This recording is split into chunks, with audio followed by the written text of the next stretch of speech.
नमस्कार, मैं हूं आपके साथ इश्तियाक अहमद और आप देख रहे हैं आर्य न्यूज। रुक करेंगे देश और दुनिया की तमाम खबरों की तरफ, जहां पर एक संदिग्ध परिस्थितियों में 45 वर्षीय महिला का फांसी के फंदे से शव मिला है। और वहीं आपको बता दें कि गांव से लगभग 200 मीटर की दूरी पर ये झोपड़ी में रह रहा था परिवार, जिसके बाद काफी दिनों से महिला बीमारी से भी ग्रसित थी। और वहीं आपको बता दें कि मौके पर पहुंची पुलिस ने शव को कब्जे में लेकर पोस्टमार्टम के लिए भेज दिया।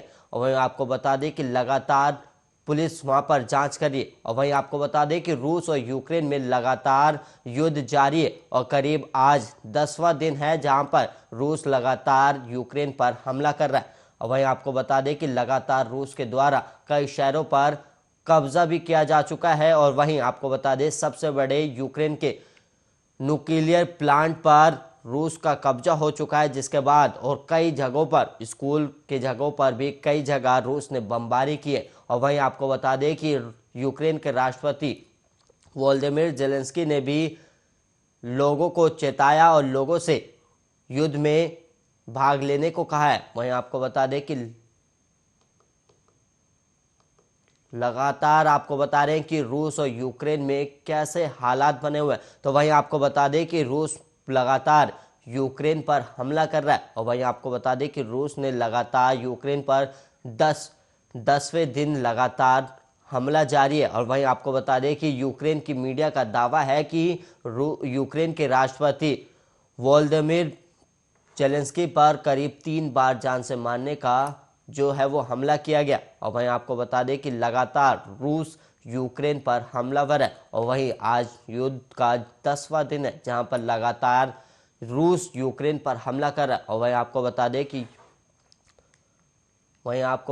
कि लगातार यूक्रेन लगातार रूस जो है यूक्रेन पर लगातार हमला कर रहा है। और वहीं आपको बता दें कि करीब कई बड़े बड़े धमाके भी सुनाई दिए और लगातार यूक्रेन पर जो यूक्रेन के लोग हैं वो यूक्रेन छोड़ने को मजबूर है। और वहीं आपको बता दें लगातार यूक्रेन पर,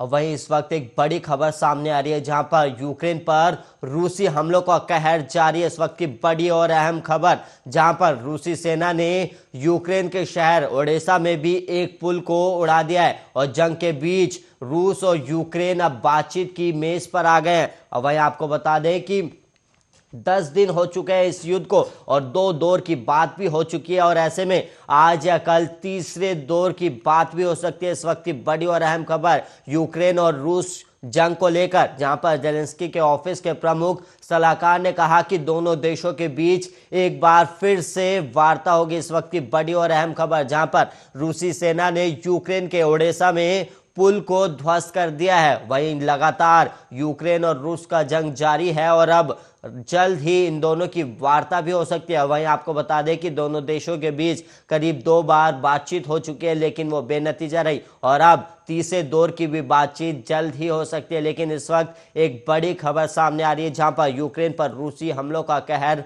जारी है और एक पुल को भी ध्वस्त किया गया है। रूसी सेना ने यूक्रेन के ओडेसा में पुल ध्वस्त कर दिया है।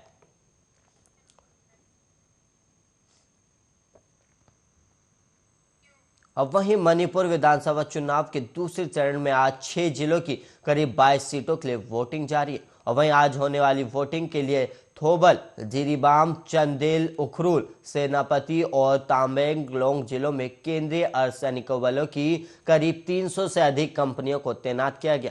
और वहीं थोबल घाटी क्षेत्र में आता है, जबकि अन्य 5 जिले असम और नागालैंड की सीमा के साथ साथ म्यांमार के पहाड़ी इलाकों में है, जिससे सुरक्षा बलों का अंतर्राष्ट्रीय और अंतर्राज्यीय सीमाओं पर काफी सतर्कता बरती जा रही है। और वहीं आपको बता दें कि 4,28,968 महिलाओं सहित 8,47,400 मतदाता हैं। और इसके अलावा आपको बता दें कि 1,247 मतदान केंद्रों पर 2 महिलाओं सहित 92 उम्मीदवारों के चुनावी भाग्य का फैसला भी करेंगे। और आज का मतदान कांग्रेस के 3 बार मुख्यमंत्री ओक्राम इबोबी सिंह के साथ साथ बीजेपी के कई मंत्रियों और मौजूदा विधायकों के चुनावी भाग्य को भी तय करेगा। और वहीं आपको बता दें कि 74 वर्षीय वयोवृद्धि नेता सिंह थोबल जिले की थोबल विधानसभा सीट से चुनाव लड़ रहे और बीजेपी के लिथानथेम बसंता सिंह, जनता दल यूनाइटेड के इरोम चौबा सिंह और शिवसेना के कोनसम माइकल सिंह के खिलाफ चौतरफा मुकाबला है। हालांकि इस बार तीनों अलग अलग चुनाव लड़ रहे और एक दूसरे के खिलाफ उम्मीदवार खड़े कर रखे। और कांग्रेस, जिसने 2017 तक लगातार 15 सालों तक राज्य पर शासन किया, उसने 4 वाम दलों और जनता दल सेकुलर के साथ चुनाव पूर्व गठबंधन करने के बाद मणिपुर प्रगतिशील धर्मनिरपेक्ष गठबंधन का गठन भी किया। और पहले चरण का मतदान 28 फरवरी को 38 सीटों पर हुआ था, जबकि उसमें 12,09,439 मतदाताओं में से 88.63% ने अपने मताधिकार का उपयोग किया था और वोटों की गिनती 10 मार्च को होगी। और वहीं पहले चरण में 38 सीटों पर 3 मार्च को मतदान होना था, लेकिन अब इसमें बदलाव किया गया और आज 5 में। और आपको बता दें कि मतदान जारी है और करीब 22 विधानसभा सीटों पर यह मतदान हो रहा है।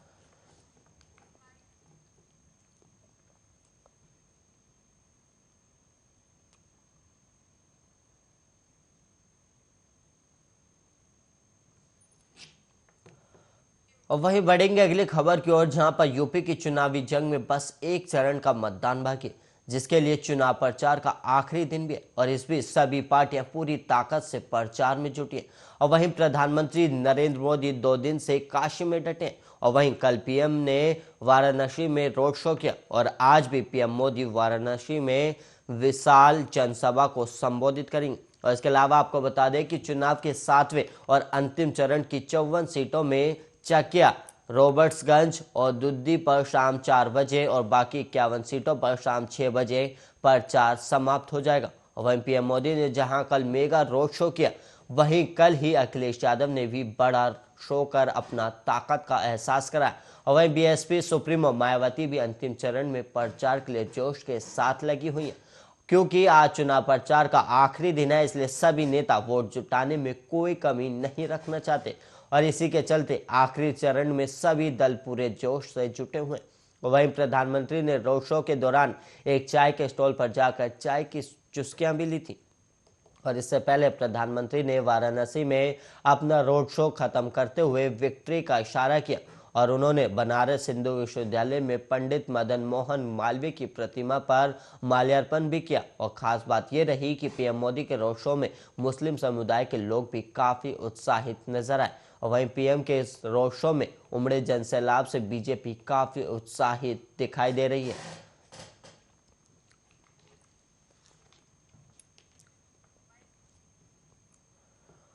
यूक्रेन और रूस के बीच शनिवार को 10वें दिन भी जंग जारी और रूसी सैनिक लगातार यूक्रेन के अलग अलग शहरों को निशाना बना रहे। और इस बीच रूस की योजना को लेकर एक बड़ा खुलासा हुआ है और रूस यूक्रेन में मनोबल तोड़ने के लिए सरेआम फांसी की योजना बना रहा है। और ब्लूमबर्ग की रिपोर्ट के मुताबिक लीक हुए दस्तावेज कथित तौर पर इस तरफ संकेत करते हैं कि रूस की फेडरल सिक्योरिटी सर्विस ने लोगों का मनोबल तोड़ने के लिए यूक्रेन के शहरों में सरेआम फांसी देने की योजना तैयार की है। और रिपोर्ट में दावा किया गया है कि रूस की फेडरल सिक्योरिटी सर्विस ने बेहद ही गंभीर और घातक योजना तैयार की और रूस मनोबल को तोड़ने के प्रयास में यूक्रेनी शहरों में सरेआम तौर पर यूक्रेनियों को फांसी देने की योजना को अंजाम दे सकता है। और वहीं रिपोर्ट्स में यह भी कहा गया है कि एक गुमनाम यूरोपीय खुफिया अधिकारी के मुताबिक रूस प्रदर्शनकारियों पर नकेल कसने के लिए सरेआम फांसी की योजना को अंजाम दे सकता है और इस योजना का मुख्य मकसद यूक्रेन के लोगों के मनोबल को तोड़ना है।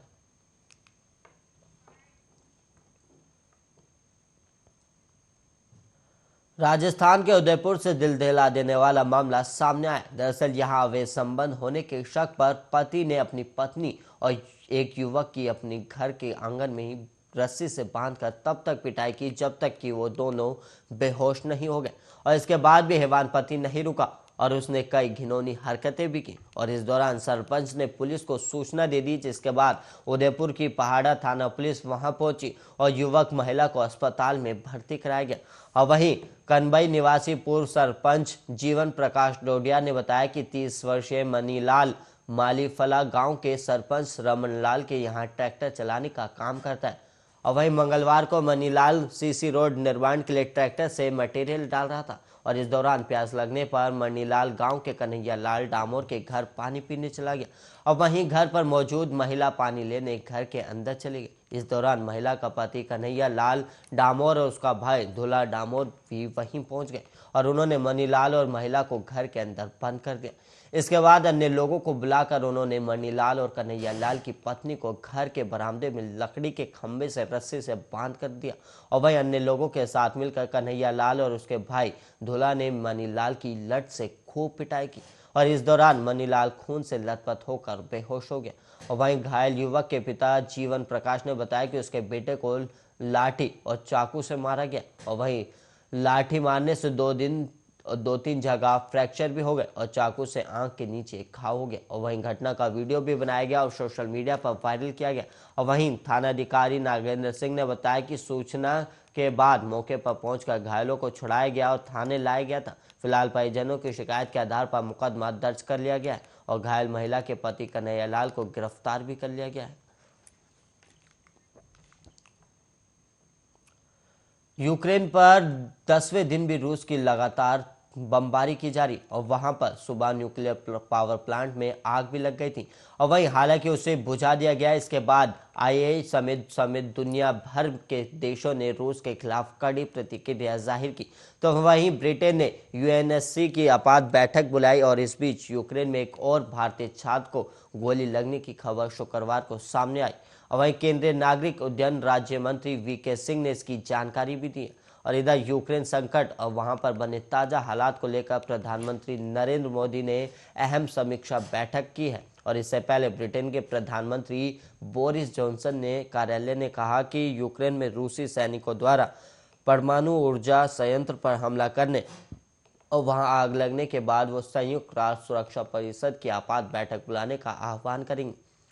और वहीं बोरिस जॉनसन के कार्यालय ने एक बयान में कहा कि परमाणु ऊर्जा संयंत्र पर रूस के हमले के बाद वहां आग लगने पर जॉनसन ने तड़के यूक्रेन के राष्ट्रपति वोलोदिमीर जेलेंस्की से बात भी की।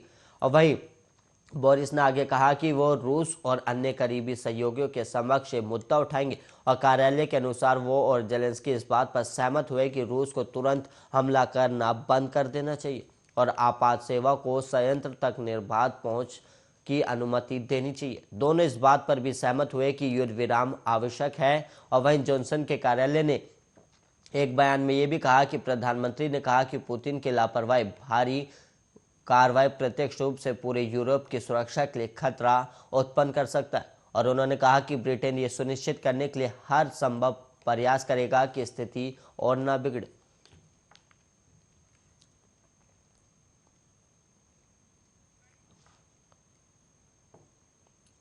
वहीं जेल में बंद माफिया डॉन और विधायक मुख्तार अंसारी के बेटे अब्बास अंसारी मौजूदा विधानसभा चुनाव में अपनी मऊ सीट से चुनाव लड़ रहे और वहीं हाल ही में अब्बास अंसारी ने एक सार्वजनिक रैली में कथित तौर पर एक विवादित बयान दिया था और मऊ पुलिस ने अब अब्बास अंसारी के खिलाफ एफआईआर दर्ज कर ली है।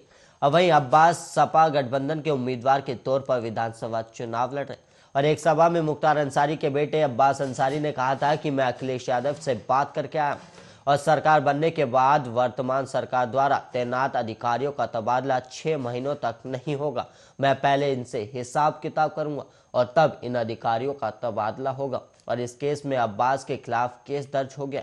और वहीं मऊ पुलिस ने ट्वीट कर कहा कि प्रत्याशी अब्बास अंसारी के वायरल वीडियो के संबंध में थाना कोतवाली पर आचार संहिता के उल्लंघन के संबंध में धारा 171, 506 में एफआईआर दर्ज की गई है और इस संबंध में निर्वाचन अधिकारी मऊ को अग्रिम कार्रवाई के लिए रिपोर्ट भी दी गई है। और माफिया डॉन और विधायक मुख्तार अंसारी को करीब 17 साल जेल में बिताने के बाद 16 फरवरी को जमानत मिली थी। और वहीं मुख्तार अंसारी को 2005 में बीजेपी विधायक कृष्णानंद राय की हत्या में उनकी कथित भूमिका को लेकर गिरफ्तार किया गया था और वो तब से सलाखों के पीछे थे। अवय मुख्तार अंसारी 5 बार से विधायक है और 1996 से मऊ सदर सीट का प्रतिनिधित्व कर रहे हैं।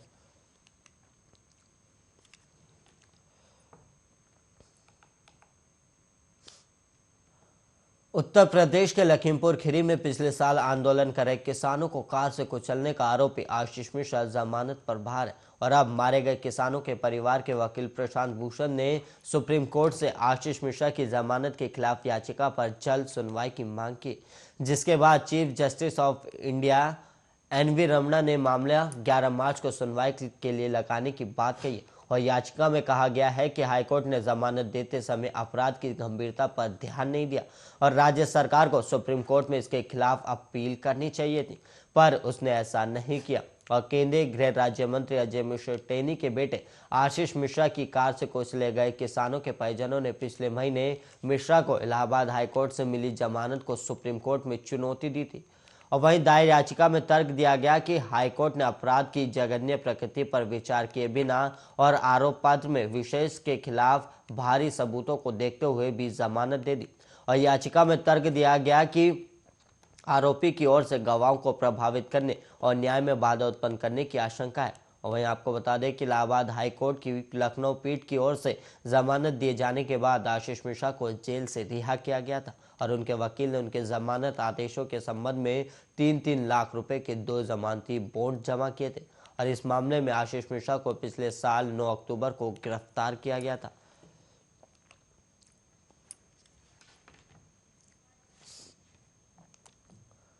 और वहीं राष्ट्रीय जनता दल ने बिहार के अपने वरिष्ठ नेता गुलाब यादव को गुरुवार को 6 साल के लिए पार्टी से बर्खास्त कर दिया और यादव पर पार्टी विरोधी गतिविधियों में शामिल होने का आरोप है। और वहीं यादव ने आगामी राज्य विधान परिषद चुनाव में टिकट न मिलने पर अपनी पत्नी को बागी उम्मीदवार के रूप में मैदान में उतारा है और इस सब के आधार पर पार्टी ने फैसला लिया और पार्टी के राष्ट्रीय महासचिव भोला यादव की ओर से जारी किए गए एक पत्र में कहा गया है कि गुलाब यादव को प्रदेश अध्यक्ष जगदानंद सिंह और प्रमुख राष्ट्रीय महासचिव अब्दुल बारी सिद्दीकी की सिफारिशों के आधार पर 6 साल के लिए पार्टी से निष्कासित किया जा रहा है। और कुछ हफ्तों पहले गुलाब यादव ने घोषणा की थी कि उनकी पत्नी अंबिका मधुबनी से एक निर्दलीय उम्मीदवार के रूप में चुनाव लड़ेंगी और उन्होंने आरजेडी सुप्रीमो लालू प्रसाद यादव और उत्तराधिकारी तेजस्वी यादव पर विश्वासघात करने का भी आरोप लगाया था और वहीं पत्नी को उम्मीदवार बनाने के फैसले पर आरजेडी में विरोध था। और वहीं आपको बता दें कि हाल ही में उत्तर प्रदेश के प्रयागराज की एक महिला ने भी गुलाब यादव पर दुष्कर्म का आरोप लगाया था और महिला ने पटना के दानापुर थाने में पूर्व विधायक और एक अधिकारी के खिलाफ मामला दर्ज कराया था और साथ ही पत्रकारों से बातचीत में जान को खतरा होने की भी बात कही थी।